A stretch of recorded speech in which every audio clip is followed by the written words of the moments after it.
So we are at the apiary on the slope. So every one of these nukes initially had a pushing cage. There's one nuke at the bottom. There's actually a swarm that I brought as well. Excuse the sunlight, it's difficult to see, but I just wanted to show you the state of these nukes. So I released the queens last week. They are all laying. I cannot believe how good it is. I'm not saying there's one down the end that when I came to release her, she was caught in the cage. So I've had to put another queen in that I've got 2 left. That's all I've got. So she's got 1 queen at the end and I have to come back and release her. But overall, they're all laying like crazy. And you can see straight away when you look at these bees that they've got a queen in charge. Look, they're all nicely behaved. They've all got their job to do. We've got this terrible wind here we've had, and I'm sure most of the people in the UK have got it, and so have Northern Europe, all the way through. It's keeping Spain cold. It's giving us nice temperatures in the day, but not really that warm. 21s, 22s for us. And for us, for the bees here, they are burning fuel like crazy because there's nothing around. So I've got to feed all of these again. Luckily, I did bring some feed with me. So I'm going to feed all of these again. But I'm just going to attempt to show you what these frames are looking like. You can't really see much larvae, but there is eggs on everything. But it's funny, they're immediately confined to the inside of that's a pollen frame. I hope we're going to find eggs on the inside of this. And if not, that'll typically be the first one that I have found that is queenless. But I don't think it is, because you can tell by the bees are just being so nice.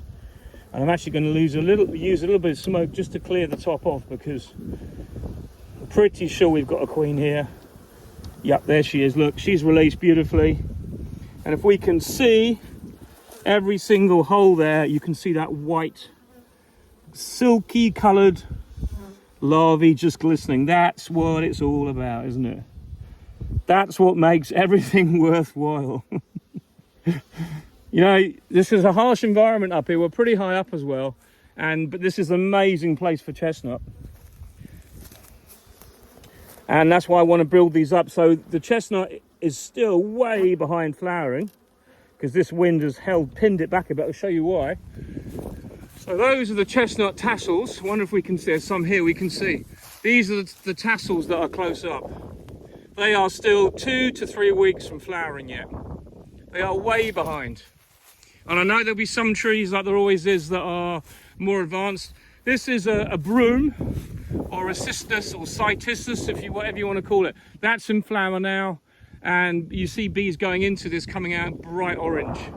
And that is basically all we've got around at the moment. There's a few little things we call wild carrot or lady's mantle, but generally there's not much around. So you've got to watch your bees so carefully. And if you know, these nukes are the classic. If you don't feed them now, they're just going to go down and go down, and they might then start to get a bit, but the wind's not supposed to drop at all for the next week at least.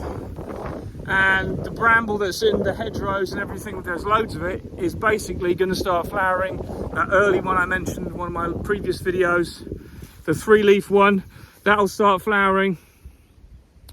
But it might not yield much because there's just no rain. So we're all hoping that this weather reverses and we get some thundery rain from the south. Because what we need is a really good shower now, a good 20 or 30 mil, just to get into that ground and keep everything moist. Because the ground had a lot of moisture in the spring, right up till 3 weeks ago, and we've had nothing since but sunshine and easterly winds. And it is ripping the moisture out of the ground. It really is drying out quick. So I'm feeding all of these again, just because I can, because I know there's going to be hardly any nectar coming in for the next 2 weeks unless it goes exceptionally warm and unless the wind drops. So while I'm here, I've got the feed. We're already 7 o'clock in the evening, but it's lovely. You can be out working late. And as we say, Bob's your uncle, Fanny's your aunt. Nukes are fed off home to do the next thing. But I'm finally catching up a bit.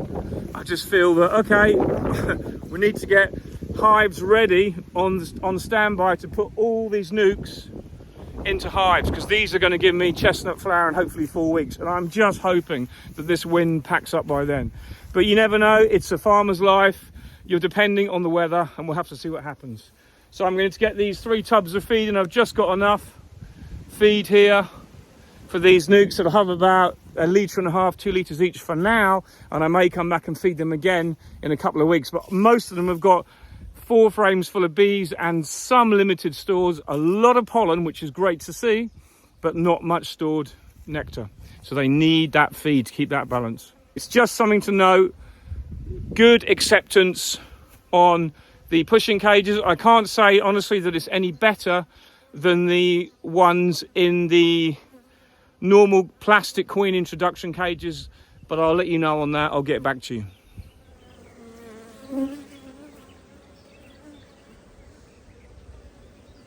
This is so typical of what I'm seeing in most cases. I'm out here releasing queens here from these nukes.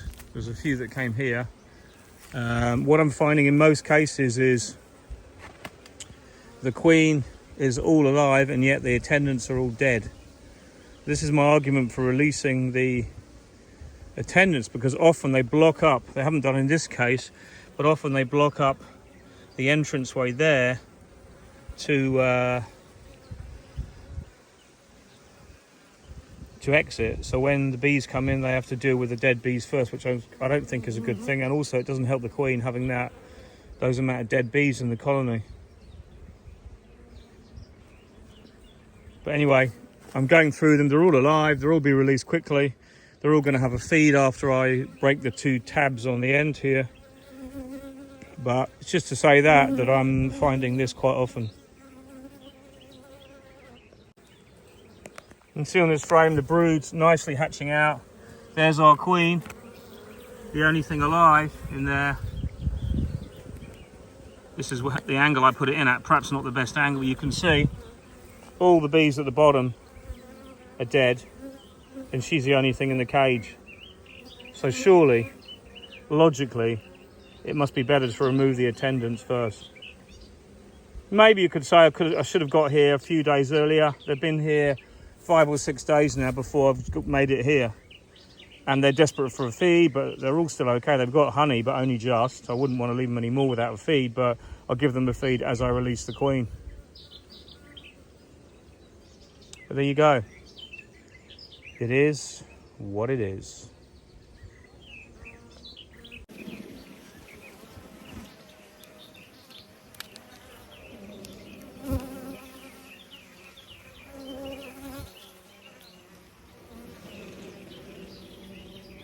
All dead.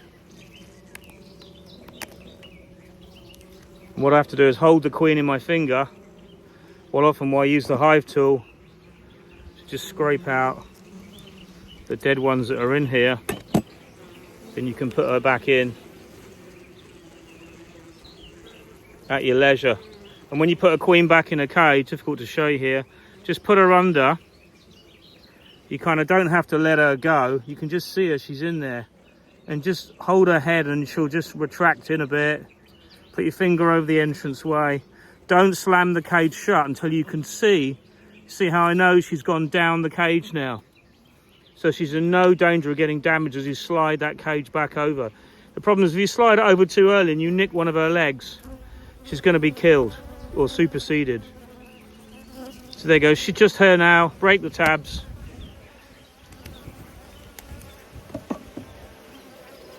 It's interesting, I had some really good feedback from people when I posted about releasing the attendants. I still don't know whether it's the right thing to do, but it would only make sense to me that if you're asking the bees to accept more than one bee, not even the queen, it would be beneficial to have just one. That's kind of what I'm saying. I don't know whether that's right.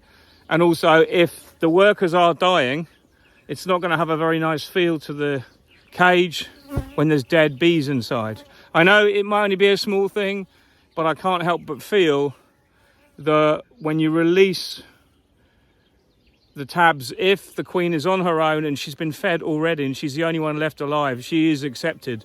So you might just as well remove the dead bees if you can and make it all a sweeter introduction. She should be absolutely fine. Now, there's no queen cells in this colony. And honestly, the queen cell issue I wanted to discuss was, I don't know whether it's worth checking, but I found sometimes if you don't check and remove them, a runt can still hatch out. She doesn't often get into the colony quick enough to check for queen cells before one of them might hatch out. So you want to make sure they're all destroyed. It just makes one less thing for her to worry about or to have to deal with. Because I mean, I'd rather have her, that beautiful queen, laying away like Billy-O than some horrible little runt that's badly mated. So it's the end of the day and I'm just checking this line of hives. I'm up at an apiary that is a good all-rounder, and it's a private manoir.